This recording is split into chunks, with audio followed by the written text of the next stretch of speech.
Masih tentang aplikasi psikologi untuk bisnis. Ada sebuah eksperimen kami semoga bisa bermanfaat untuk dunia bisnis ke depan bagi sahabat semua. Kami dulu pernah melakukan eksperimen dalam dunia sosial psikologi. Ada sebuah eksperimen yang bernama Underdog Effect yang menurut saya kalau sahabat memahaminya bisa bermanfaat untuk mempengaruhi pasar di masa depan. Kembali ke masa lalu sedikit. Kami memang sering melakukan eksperimen yang kemudian kami kasih nama nyeleneh hasil eksperimen tersebut. Misalnya Salting the Jar, Pratfall Effects, dan banyak nama aneh lainnya. Waktu itu entah kenapa saya adalah orang yang selalu dibawa sahabat saya namanya John ini. Dia usianya 2 tahun di atas saya, dia senior saya, dan dia asisten dosen kala itu. Walau bukan pekerjaan kampus, namun hal ini bagi kami adalah hal yang menyenangkan, yaitu bereksperimen untuk mengetahui fakta atas perilaku sosial manusia. Saya teringat suatu hari dia menggedor kamar saya di asrama. Kebetulan kamar saya di dorm di asrama tersebut seberang-seberangan. Dengan gayanya yang cekatan dan sporty, dia berjingkrak-jingkrak exciting masuk ke kamar saya. Dia nggak geek atau nerd untuk seorang kutu buku, malah nggak ketebak kalau dia kutu buku karena gayanya sangat sporty. Suatu hari dia menunjukkan 2 kertas besar berisi gambar 2 buah pulau atau batas negara, state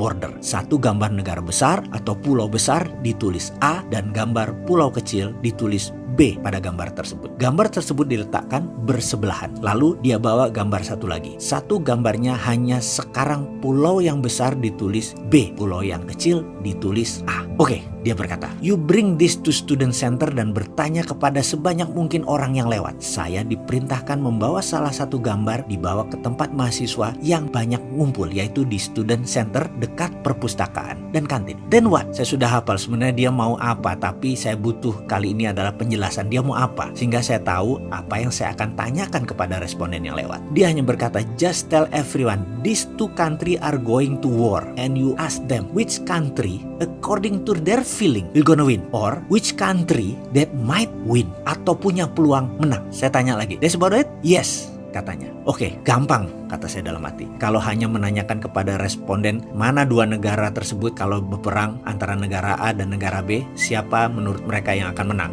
Oke, gampang. Kemudian saya bawa 1 kertas beserta papan dan saya tempel tulisan tadi. Saya membawa gambar A negara besar, B negara kecil. John membawa gambar sebaliknya.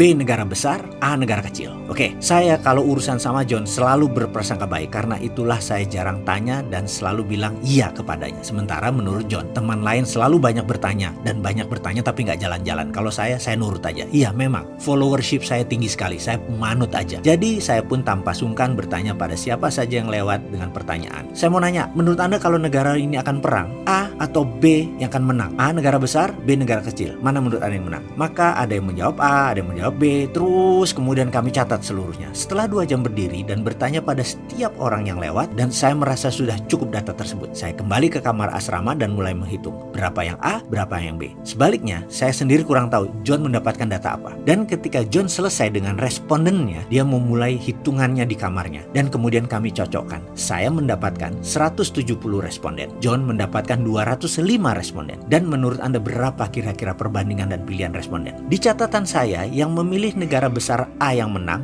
40, B yang kecil menang 130, alias kurang lebih 25% menang A, 75% menang B negara kecil. Dan di laporan John sama juga, ternyata 71% yang menang A negara yang kecil, 29 yang menang B negara besar. Perlu diingat, gambar John negara B adalah yang besar, negara A adalah negara yang kecil. Kebalikan. Kesimpulan, nama A dan B tidak pengaruh. Yang mereka lihat adalah ukuran gambar negara tersebut, dan 70% memenangkan negara yang ukurannya kecil. Inilah yang disebut underdog effect oleh si John. Manusia kebanyakan akan memilih yang kecil atau terlihat lemah. Manusia cenderung memilih yang underdog karena bisa atau merasakan seakan-akan mewakili diri mereka. Kaum lemah, kaum tertindas, dan mengalahkan yang lebih besar akan mendapatkan nilai kemenangan yang lebih seru, lebih semangat, dan berbagai alasan pemuas kejiwaan lainnya. Cobalah di posisi Anda netral dan ada sebuah pertandingan sepak bola, katakanlah Piala Dunia. Statistik menunjukkan bahwa pilihan Anda kemudian dalam hati akan jatuh kepada negara atau pemain yang underdog karena menaklukkan raksasa, membalikkan keadaan adalah hal yang nikmat. Sejarah David and Goliath sudah membuktikan bahwa dalam subsistem manusia sudah lama bahwa Daud akan menang. Jadi saya ingat perkataan John, seberapa sering sih seseorang membuka cerita dengan saya dulu orang susah sebelum sukses seperti sekarang. Cerita itu pasti memikat Anda. Atau berapa dari kita yang senang membaca cerita tentang dulunya dia susah, miskin, sekarang sukses. Dan ini menjadi minat banyak orang. Anak singkongnya Khairul Tanjung, anak petaninya Soeharto, drop out schoolnya Steve Jobs, Apple, dan Bill Gates, nggak sekolahnya Richard Branson, dan lain sebagainya. Sangat memikat karena underdog effect. Lihatlah cerita sinetron, anak tukang sayur, pembantu, susah, jadi sukses. Cerita underdog ini menjadi teknik pemikat otak manusia. Secara sadar, cerita tersebut mengendalikan pikiran penonton. Bayangkan, cuma di sinetron supir bisa dijadiin gebetan. Di dunia nyata gebetan yang dijadiin supir. Tapi yang mengemari menonton acara ini ya banyak. Yang sopir dijadiin gebetan itu banyak fansnya. Baik sahabat, mudah-mudahan informasi singkat ini bisa sedikit memahami underdog effect. Dan saya yakin hal ini bisa membuat Anda tahu strategi jualan apa yang bakal laris ke depannya. Selamat mencoba.